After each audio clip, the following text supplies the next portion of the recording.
All right, everybody, welcome back to the channel. In this video, I'm going to show you how to use one of the brand new features in Land Portal that is extremely powerful. It's a feature you can't do anywhere else. What you can actually do is filter based on water features. So let's say you have a county, or maybe you want to buy some land near where you live that has a pond or has a creek on it, and you want to send some mail to try to acquire some very specific land with water features.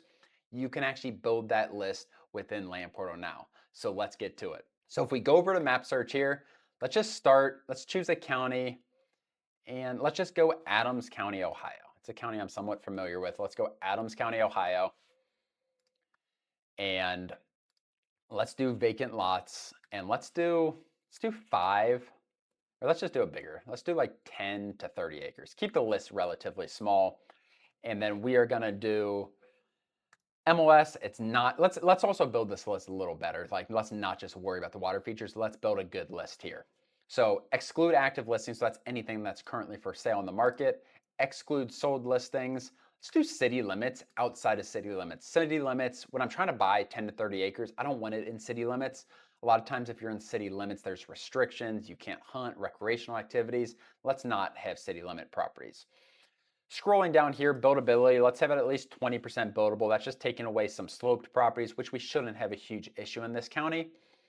Landlocked, no. So basically landlocked means that the property does not have road frontage. I don't want that. So let's say no to landlocked.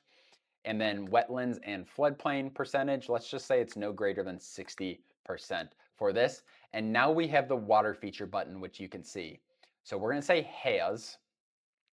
And the cool thing here is, like, maybe you want a pond, maybe you want a river, maybe you want a land with a creek or whatever it is. You can filter not just whether it has a water feature, what water feature do you want? So I'm actually going to do, let's do pond and let's do creek or stream. So we're going to actually do 2 for this, and let's see how this works out.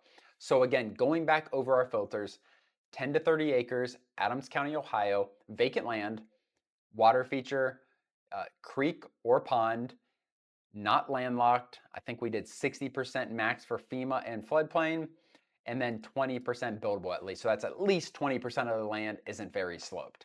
So that's great. So let's hit apply here. Let's see what we get. Not going to be a big list, I don't think. Okay, 137, not bad. These all have the water features that we want, but let's actually check that. Let's test how accurate this data is. So let's hit list view on here, and you can see I'm going to put the county lines boundaries on here. And you can actually see, like, these are spread out quite a bit. You even have some creeks probably running through these mountainous areas, which is always cool. So we can actually zoom in and see what's going on. And what I'm going to do, I'm just going to hit this water features button, and I'm going to also hit the wetlands button, because this will sometimes pull up water features as well. You can see the creek running through the property. Okay, and as we go through these pieces of land, you'll see all these will have these water features that we're talking about, creek running through the property.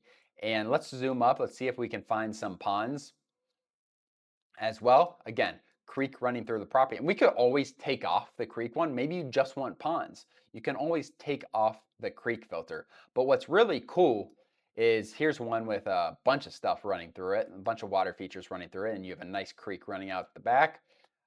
Let's actually click into one of these though. Okay, so this one has a pond and it's gonna have a creek as well. Let's say, and it's a little cul-de-sac. End of this road, you might think like that looks like a landlocked property, Ron. It's actually not. It's down this road right here on this cul-de-sac. You can see it has what it says 104 feet of road frontage here. What's really cool about this is not only can you filter based on this, it is also going to be in your data set. So you can see it's going to show water feature. It's going to show what type of water feature on here as well. And you can click through any of these properties, even like a property like this that is obviously not vacant that I clicked on. And it says, yes, pond. But we go back to the properties that we're showing. And the accuracy of this is really impressive. Like, the quality of land like this that you're looking for is just really valuable if you're trying to find specific land. Another thing to keep in mind with this feature that you can do is when you export this data, maybe you're like, Ron, I don't want to go after all this. Like, I just want to buy land, whatever. Great. Okay, but what you can actually do is when you hit apply, and let's say we take off, like, we don't care what water feature, we have 273 properties now, that's the big list.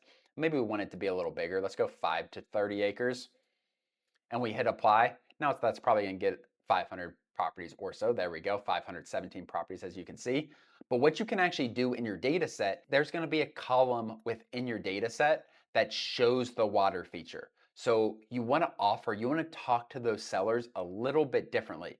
Even if you are still going for the wide range of properties, using the water feature as a maybe you're going to offer 10% more for all the properties with a pond on it or whatever it is, it can really help get more deals, even if you're not going after those properties specifically. Other than that, guys, let me know what your thoughts on this filter are, how you're going to use it. Maybe you've already used it a little bit. It's really, really powerful for targeting the type of land you want. Other than that, let us know in the comments. We'll see you guys next time. Thanks, everybody.